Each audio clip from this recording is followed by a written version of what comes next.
इस प्रश्न में कहते हैं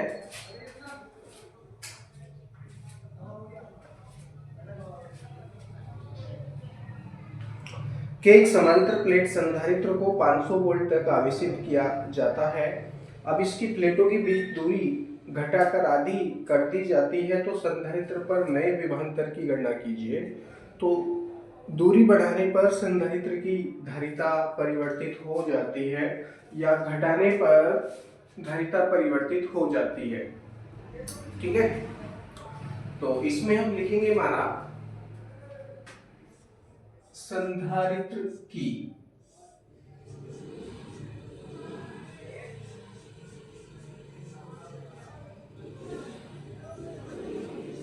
प्लेटों के बीच दूरी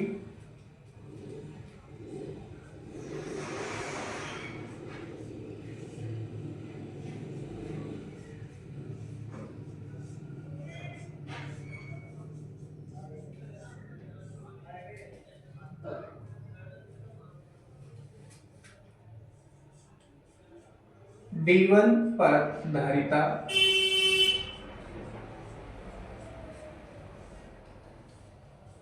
C1 है तथा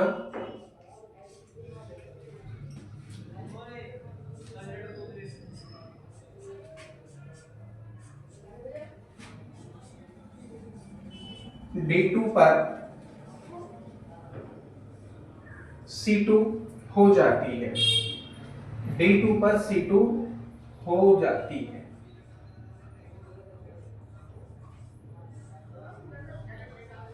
ये लिखना जरूरी रहता है क्योंकि दूरी परिवर्तन हो रहा है। तो लिखेंगे इसमें D1 equal to D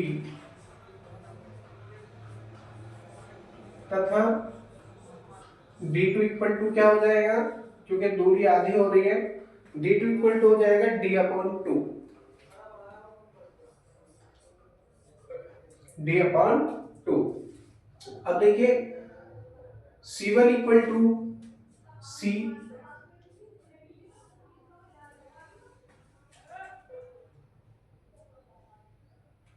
C1 equal to C मत लिखिए, आप इसको डायरेक्टली ऐसे ही रहने दीजिए, नो प्रॉब्लम।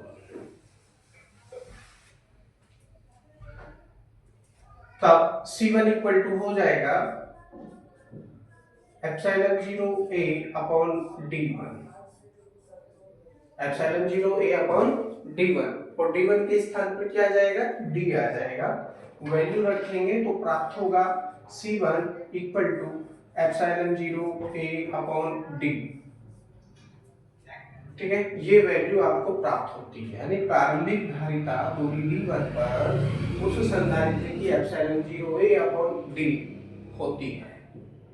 ठीक है, वहीं यदि हम अंतिम धारिता ज्ञात करेंगे तो C2 इक्वल टू हो जाएगा epsilon 0 A upon D2। Value रखेंगे तो C2 प्राप्त होगा epsilon 0 A upon D upon 2, D upon 2। Upon का जो 2 है वो पहुंचेगा ऊपर मल्टीप्लाई में। अब आप देखिए एप्सिलॉन 0 A अपॉन D किस राशि का मात्रक है। एप्सिलॉन 0 A अपॉन D किस राशि का सूत्र बन रहा है, यह उस संधारित्र की प्रारंभिक धारिता यानी C1 का सूत्र बन रहा है। तो इसके स्थान पर हम क्या प्रयोग कर सकते हैं, C1 प्रयोग कर सकते हैं। क्या प्रयोग कर सकते हैं, C1 प्रयोग कर सकते हैं। तो C2 इक्वल टू क्या हो जाएगा, 2C1।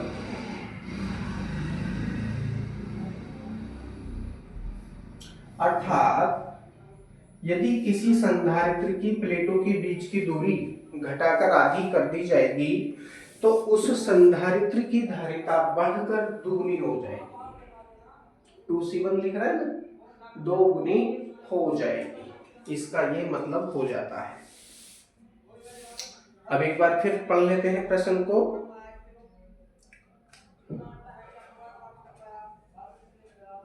एक समांतर प्लेट संधारित्र को 500 वोल्ट तक आवेशित किया जाता है। अब इसकी प्लेटों की बीच दूरी घटाकर आधी कर दी जाती है, तो संधारित्र पर नए विभवांतर की गणना कीजिए। तो लिखेंगे माना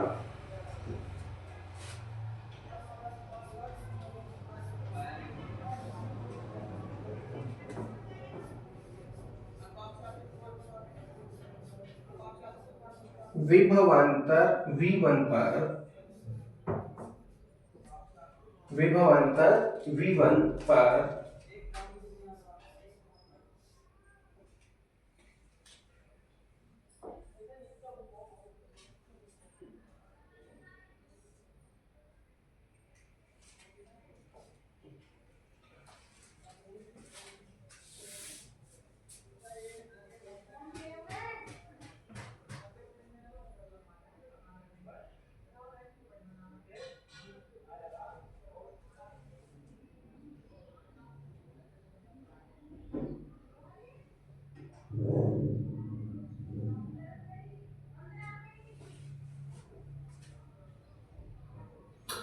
माना विभवांतर V1 पर मत लिखिए, आप लिखिए इसको माना धारिता C1 पर।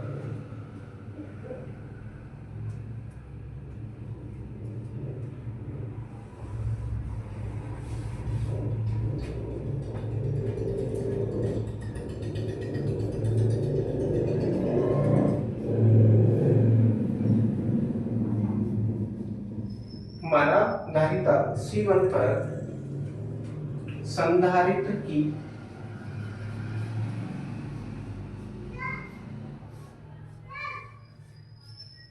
प्लेटों के बीच विभवांतर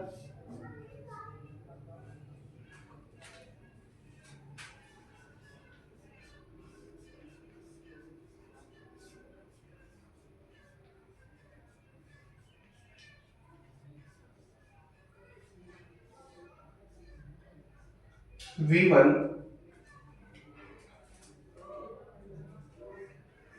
है तथा धारिता C2 पर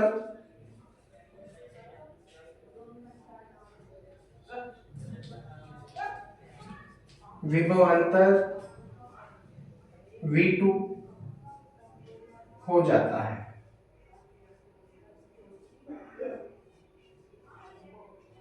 तब V1 इक्वल टू, देखिए संचित आवेश मान लीजिए Q है, तो क्या हो जाएगा V1 equal to Q upon C1, ये हो जाएगा V1 equal to Q upon C1। ठीक है, और इसकी वैल्यू दे रखी है आपको 500 volt.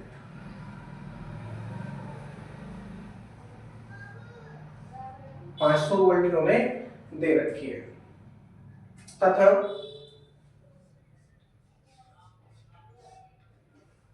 V2 equal to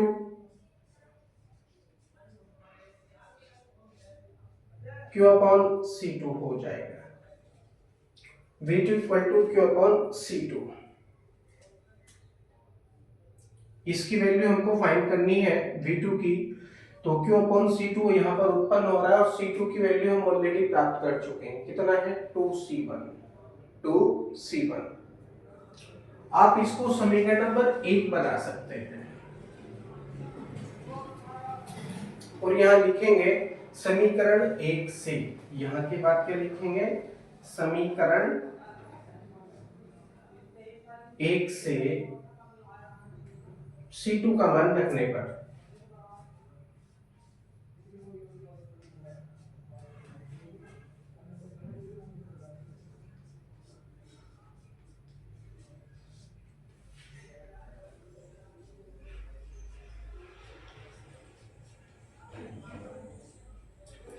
C2 का मान रखने पर यदि रखेंगे तो क्या प्राप्त होगा, V2 इक्वल टू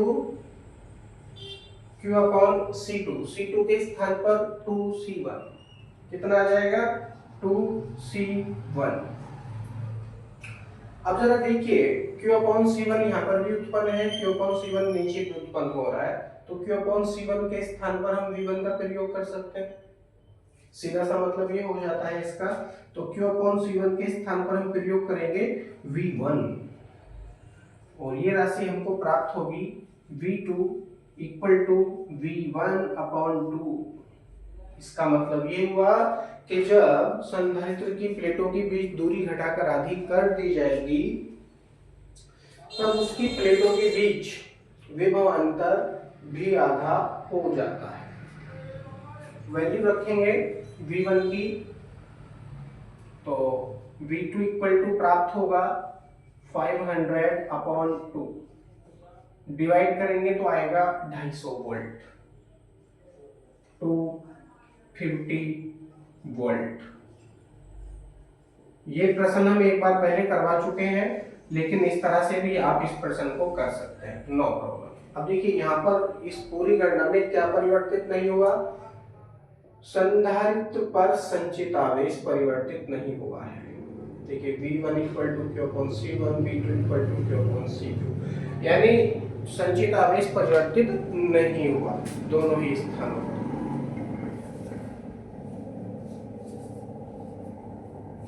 क्यों नहीं हुआ है? क्योंकि प्रश्न में पहले दे दिया है इन्होंने कि एक समांतर प्लेट संधारित्र को 500 वोल्ट तक आवेशित किया जाता है, 500 वोल्ट तक आवेशित किया जाता है। अब 500 वोल्ट दे दिया, अब उस वोल्ट देने से, वो विभवांतर देने से जितना आवेश ग्रहण करना था संधारित्र को वो कर चुका है, ठीक है। अब उन्होंने क्या किया, उसी संधारित्र की प्लेटों के बीच की दूरी को घटाकर आधा कर दिया। तो प्लेटों के बीच की दूरी को घटाकर जब आधा कर देंगे तो उससे उसकी धारिता बढ़कर दुगनी हो जाएगी, धारिता बढ़कर दुगनी हो जाएगी और प्लेटों के बीच विभवांतर घटकर आधा हो जाएगा, ठीक है। केवल ये परिवर्तन होगा, प्लेटों पर संचित आवेश परिवर्तित नहीं होगा, ये अपरिवर्तित रहेगा, ठीक है। तो इस तरह से भी आप इस प्रश्न को कर सकते हैं। चलते हैं अगले प्रश्न पर। वो कहते हैं इस प्रश्न में कि 100 वोल्ट बैटरी द्वारा 900 पिकोफैराड धारिता वाले संधारित्र को आवेशित किया जाता है, संधारित्र में कितनी स्थिर वैद्युत ऊर्जा संचित होगी? जो दे रखा है उसको लिखेंगे।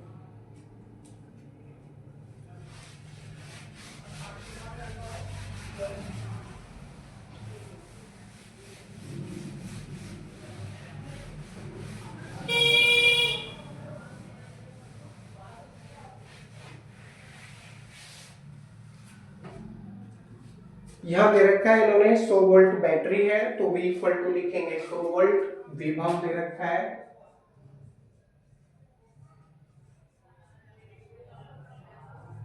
और क्या दे रखा है इन्होंने, 900 पिकोफैराड धारिता दे रखी है, C इक्वल टू 900 पिकोफैराड, इसको फैराड बना लेंगे तो हो जाएगा 900 इंटू 10 की पावर -12 फैराड। पूछते हैं हमसे संधारित्र में कितनी स्थिर वैद्युत ऊर्जा संचित होगी, तो लिखेंगे संधारित्र में संचित, थ्योरी भी प्रश्न में छिपी होती है, संधारित्र में संचित स्थिर वैद्युत ऊर्जा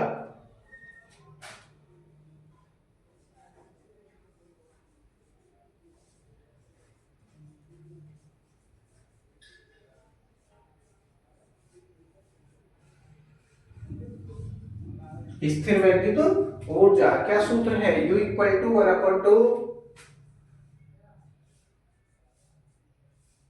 CV², इसका हम प्रयोग करेंगे। तो U इक्वल टू क्या हो जाएगा, वैल्यू रखेंगे 1/2, C की वैल्यू आपके पास है यहाँ 900 इंटू 10 की पावर -12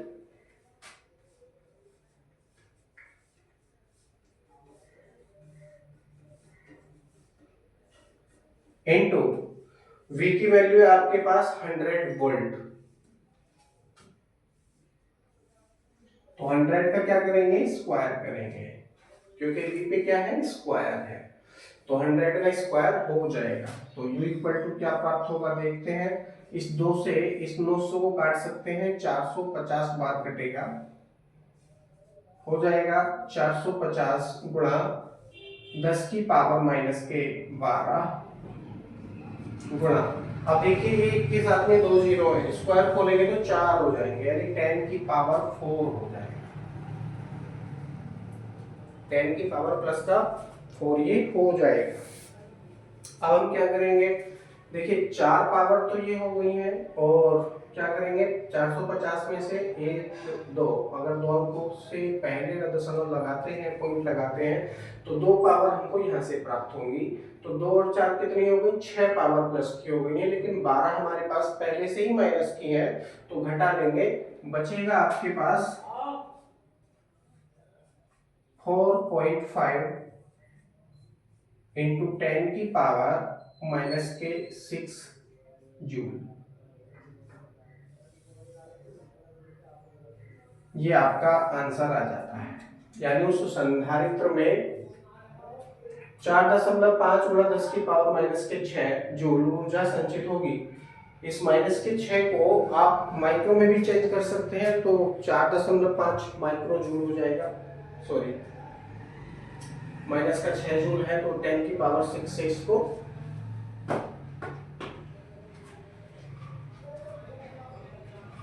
मल्टीप्लाई करेंगे, तो ये 4.5 हो जाएगा, 4.5 माइक्रो जूल।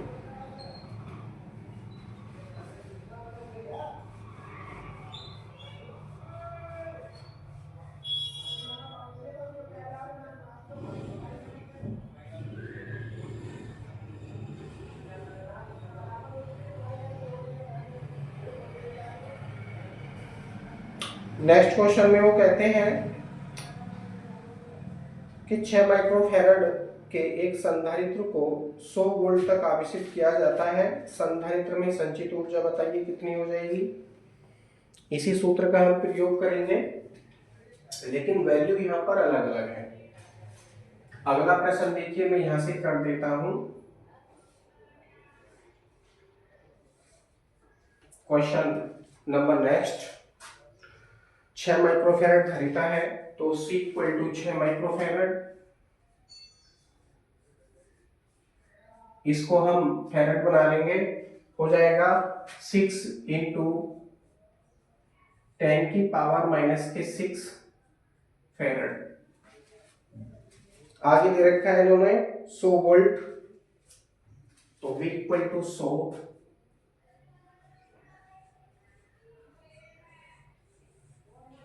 वोल्ट, ठीक है। संचित ऊर्जा पूछते हैं, संधारित्र में संचित ऊर्जा, तो लिखेंगे संधारित्र में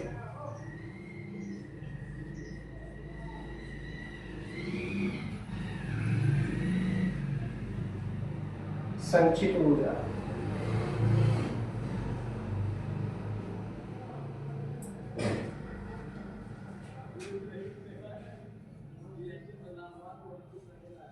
संधारित्र में संचित ऊर्जा कितनी हो जाएगी, इसी सूत्र का हम प्रयोग करेंगे, U equal to 1/2 CV square के अनुसार। तो U इक्वल टू क्या हो जाएगा, 1/2 C की वैल्यू आपके पास में है 6 इंटू 10 की पावर माइनस के 6 इंटू V की वैल्यू कितनी है आपके पास में 100, लेकिन स्क्वायर खोलेंगे तो क्या हो जाएगा 10 की पावर 4 हो जाएगा। अब क्या करेंगे, 2 से इस 6 को काट सकते हैं, 3 बार कटेगा। अब देखिए पावर कितनी कितनी हो रही है हमारे पास में, 10 की पावर माइनस के 6 से 10 की पावर प्लस की 4 है, तो माइनस की बचेंगे 2, तो U इक्वल टू क्या हो जाएगा 3 इंटू 10 की पावर माइनस के 2 जूल। चाहे तो आप यहाँ पे छोड़ सकते हैं इस क्वेश्चन को, तब भी कोई प्रॉब्लम नहीं है। यदि आप चाहें तो थोड़ा और आगे बढ़ा लो एक लाइन, या करके आप लिखो U इक्वल टू, अब ये माइनस की पावर है, खत्म करेंगे तो क्या हो जाएगा 0.03, जो आपका पॉइंट है वो 2 अंकों से पहले लग जाएगा, मात्रा है जूल।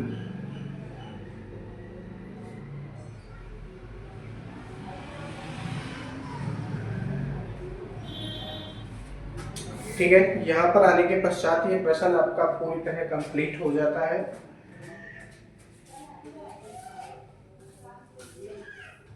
बाकी प्रश्न आपके अगले वीडियो में